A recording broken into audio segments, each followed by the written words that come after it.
আপনাদের খুব সুন্দর এবং মজার একটি রান্না আজকে আপনাদের সাথে শেয়ার করতে যাচ্ছি। তো পুরো ভিডিওটি আপনারা দেখতে থাকুন, না দেখলে অবশ্যই মিস করবেন। তো মাছগুলি কিন্তু প্রথমে কাটা হয়েছে, কারণ পেট ভর্তি ছিল মাছের ডিম।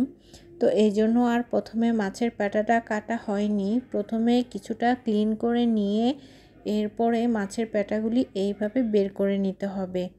আর ঝিঙ্গেগুলি এইভাবে করে কেটে নেওয়া হয়েছে। কেটে তবে একটা একটা করে মুখে দিয়ে অবশ্যই দেখতে হবে যে সবগুলি মিষ্টি কিনা বা তেতো, দুইটা অবশ্যই চেক করে নিতে হবে। তা না হলে একটা যদি আপনার তেতো থাকে তাহলে সব তরকারি নষ্ট। তো বাজার থেকে আনার পরে কিন্তু মাছগুলি কেটে তারপরে লবণ মেখে রাখা হয়েছিল, এরপরে আবার ভালো করে ক্লিন করে অবশ্যই নিতে হয়েছে। তা না হলে পুঁটি মাছে প্রচুর পরিমাণে ময়লা থাকে, তো এই জন্য সবাই একটু ভালো করে পরিষ্কার করে নেবেন। তো এইখানে কি কি দেওয়া হচ্ছে বন্ধুরা, আমি এটাই আপনাদের সাথে শেয়ার করব। তো প্রথমে এখানে পেঁয়াজ কুচি করে দেওয়া হয়েছে 4-5টা, সেই সাথে দেওয়া হয়েছে কাঁচামরিচ 6-7টা, আর এখানে দেওয়া হয়েছে হলুদের গুঁড়া আর মরিচের গুঁড়া। মরিচের গুঁড়াটা দেওয়া হয়েছে 2 টেবিল চামচ আর হলুদের গুঁড়া দেওয়া হয়েছে 1.5 টেবিল চামচ। তো এখন ভালো করে মেখে নিতে হবে। আর দেওয়া হয়েছে পরিমাণ মতো লবণ, সেই সাথে হচ্ছে 1 নাম্বার যেটা বলবো সেটা হচ্ছে সরিষার তেল।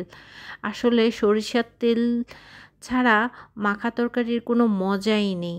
যদি মাখা কোনো জিনিস খেতে চাও তাহলে অবশ্যই সরিষার তেল তোমাদের লাগবেই, কারণ সরিষার তেলে খুবই মজাদার রান্না হয়ে থাকে বন্ধুরা। তো এখন ভালো করে এইভাবে ঘুরিয়ে ঘুরিয়ে মেখে নিতে হবে। আর মাখানো যখন শেষ হয়ে যাবে ঠিক তখন হাতটা ধুয়ে সামান্য একটু পানি দিয়ে দিতে হবে মাখা মাখা, কারণ ঝিঙ্গে থেকে কিন্তু প্রচুর পানি ওঠে। তো দেখতেই পাচ্ছেন কতটা পানি ঠিক মাখা মাখা দেওয়া হয়েছে। আর এখন কিন্তু চুলায় বসিয়ে দিয়েছি, আর এটা মাছটা রান্না করতে হবে মোটামুটি আগুন দিয়ে। এখন ঢাকা দিয়ে দিব, যখন বলক উঠবে ঠিক তখনই আবার একটু ঝুলিয়ে আবারও ঢাকা দিয়ে দিব।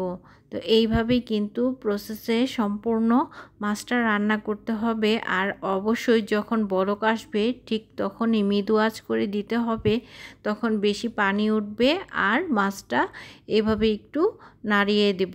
তো দেখতে পাচ্ছেন মাছটা কিন্তু এখন অনেকটা হয়ে গিয়েছে। তো ধনিয়া পাতা দেওয়ার পরে এখন আবারও ঝুলিয়ে দেব আর একটু ঢাকা দিয়ে দেব। তো আপনাদের আমি রিকোয়েস্ট করব আমার শাশুড়ি মায়ের হাতের মতো করে একবার হলেও রান্না করে খাবেন।